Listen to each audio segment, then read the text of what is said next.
धुंधकारी की मुक्ति गया श्राद्ध से क्यों नहीं हुई? क्योंकि देखो, गया श्राद्ध तो बनाया ही मुक्ति के लिए गया है। जब बहुत दिन हो जाएं तो पितरों के निमित्त गया श्राद्ध कर दिया जाता है। क्या कहते हैं? गया जी में पहुंचा देना, है ना। गया जी में पहुंचा दिया जाता है। क्यों? बोले वहां पहुंचने के बाद फिर वो उनकी आत्मा मुक्त हो जाती है, वो फिर उनकी आत्मा को मुक्ति मिल जाती है, उनकी आत्मा को शांति मिल जाती है। गया जी में गया श्राद्ध करने के बाद भी धुंधकारी को मुक्ति क्यों नहीं मिली? धुंधकारी की आत्मा को शांति क्यों नहीं मिली? धुंधकारी को प्रेत योनि से मुक्ति क्यों नहीं मिली? इसके पीछे कारण क्या है जानते हो? इसके पीछे कारण ये है, धुंधली की बहन का पुत्र था धुंधकारी, आत्मदेव जी का पुत्र नहीं था धुंधकारी।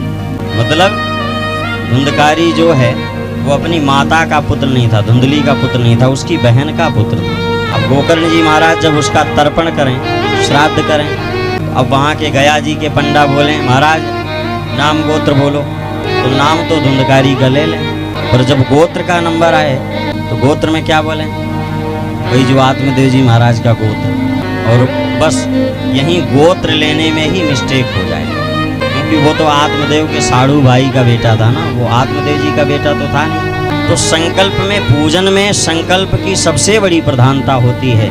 यदि संकल्प आपका अच्छा हो गया है तो फिर पूरी पूजा बहुत अच्छी है। संकल्प में यदि कोई मिस्टेक है तो फिर चाहे जितनी भी पूजा कर लो, क्योंकि गलत रास्ते को उसमें सेलेक्ट कर दिया गया है ना, कि इस रास्ते पर इस नाम के इस व्यक्ति को थोड़ा गोत्र भी बदल जाए, क्योंकि एक ही नाम जाने कितने लोगों के होते हैं। पर जब गोत्र ले लिया जाता है, गोत्र का नाम ले लिया जाता है, तो फिर उसी व्यक्ति के निमित्त वह कार्य निश्चित हो जाता है। तो गोकर्ण जी महाराज के द्वारा तर्पण किया गया, श्राद्ध किया गया, धुंधकारी की मुक्ति नहीं हुई। धुंधकारी की मुक्ति फिर किससे हुई? बोले श्रीमद् भागवत सप्ताह ज्ञान यज्ञ के आयोजन से। श्रीमद् भागवत सप्ताह ज्ञान यज्ञ के आयोजन से धुंधकारी की मुक्ति क्यों हो गई? बोले यह ऐसा ज्ञान यज्ञ है, ऐसा अनुष्ठान है भागवत का, कि जिस प्रेत, जो ज्ञाता ज्ञात सभी प्रकार के प्रेतों की मुक्ति के लिए यह भागवत का अनुष्ठान होता है। किसी प्रेत को या अपने पितरों को आप जिनको जानते हो उनकी भी, और जिनको आप नहीं जानते हो, जिनका आप नाम गोत्र भी नहीं जानते हो, ऐसे पितरों की भी मुक्ति श्रीमद् भागवत के अनुष्ठान करवा देने से हो जाती है।